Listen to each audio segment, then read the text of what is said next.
Maybe magic once was a mighty force in the world. But not anymore. The dragons are gone. The giants are dead. And the children of the forest forgotten. Hey guys, it's Chris and welcome back to another Game of Thrones Foreshadowing series video. And this time we'll pick up right where we left off with Season 2, Episode 2, The Night Hunt.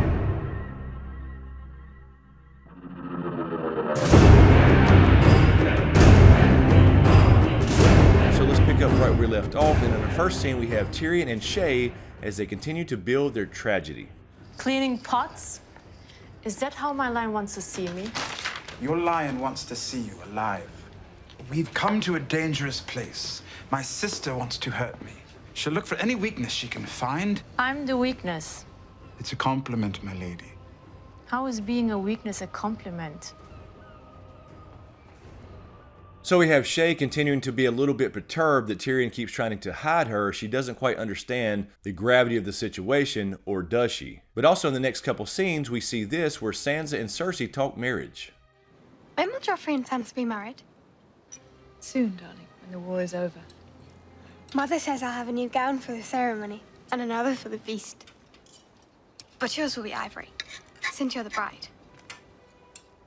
So we have Sansa and Cersei talking marriage, and then of course Tyrion gets the bright idea to send Shay to be Sansa's handmaiden to keep her close. So with all these scenes combined, with Shay, Tyrion, Sansa, and Cersei talking about hiding her, keeping her safe, talking about marriage, etc., later on we would see this. The sight of gods and men, to witness the union of man and wife, one flesh, one heart, one soul, now and forever. So Tyrion ends up actually marrying Sansa, and Shay's not too happy about it, and ultimately all this stuff would lead up to this.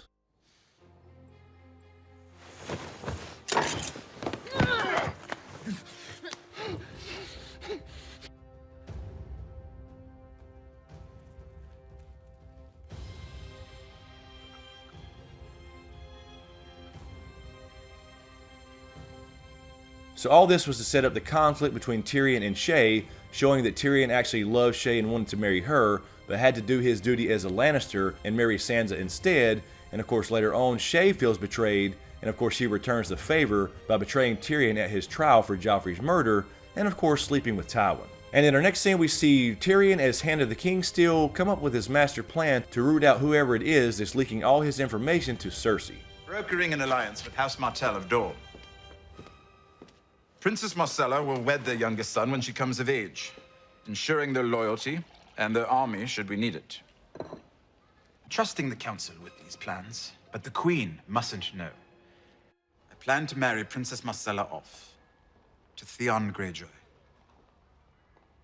Theon Greyjoy. I plan to wed Princess Marcella to Erin of the Vale. Oh, and remember, the Queen mustn't know.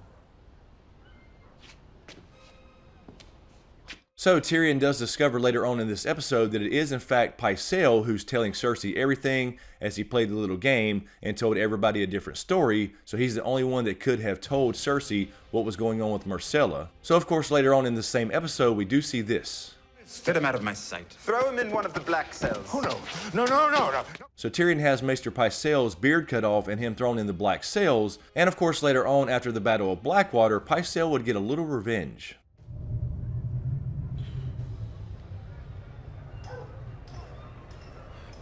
Pod. Would you like something for the pain? What happened? The murderer and traitor Stannis Baratheon suffered a stunning defeat at the hands of your father. Where am I? These are your new chambers. A little cramped, perhaps, but you don't need much room, do you? You are no longer Hand of the King. And in our next scene, although we had already been introduced to Marjorie, we do see her true colors when we see this. There's no need for us to play games. Save your lies for court. You're going to need a lot of them. Your enemies aren't happy about us. They want to tear us apart. And the best way to stop them is to put your baby in my belly. Whatever you need to do.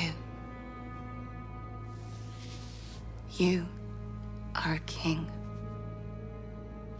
So she's trying to convince Renly to put a baby in her belly, and it really shows her true ambitions here. And of course later on, after Renly's death, because Brienne didn't protect him so well against a shadow baby, we would see this. With all my heart, your grace. I have come to love you from afar. Tales of your courage and wisdom have never been far from my ears, and those tales have taken root deep inside of me. So, Loras, I will gladly wed your sweet sister. You will be my queen. And I will love you from this day until my last day. And in our next scene, we see Cersei and Tyrion having a good argument here over what to do with Myrcella. You monster.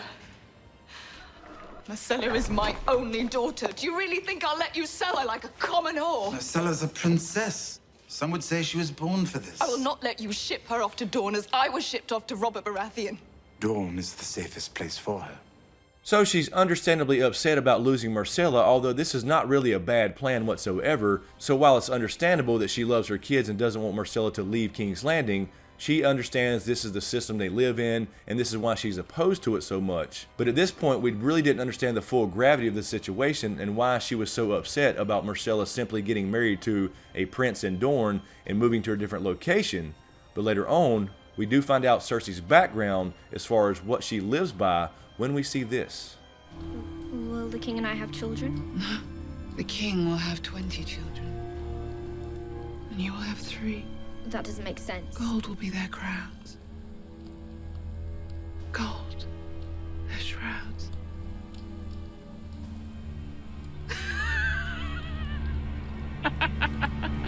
So gold would be their crowns and gold would be their shrouds. And finally, in our next scene, we do see Theon make his choice.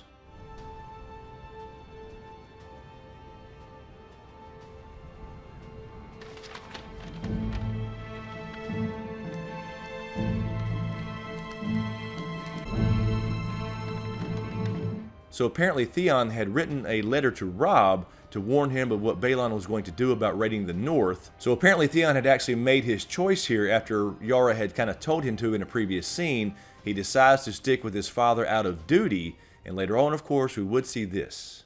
I've taken your castle. Theon, It's Prince Theon now, you went with Robb. and he sent me back to Pike. I'm a Greyjoy. I can't fight for Robb and my father both. So anyway, guys, that'll do it for this episode. Let me know what you think in the comments below. And as usual, thank you for all the support, especially to you guys on Patreon. And a huge shout out to my executive Patreon smokescreen producers, Griffin, Lala Gig, Kissa Powell, Marylin Bentley, JoAnna, Anonymous, Doc Holliday, Goska, HoonJive, Nicki Snow, Lo Horton, Erin Habig, John Carey, Anastasia, Jason Landers, Rhiaanon, DTizSmith, MJW, Carole Brown, and D Brown. Thank you guys so much. I really appreciate the support, and to everybody on Patreon and to everybody out there in YouTube land as well. Thanks for watching, and we'll see you next time.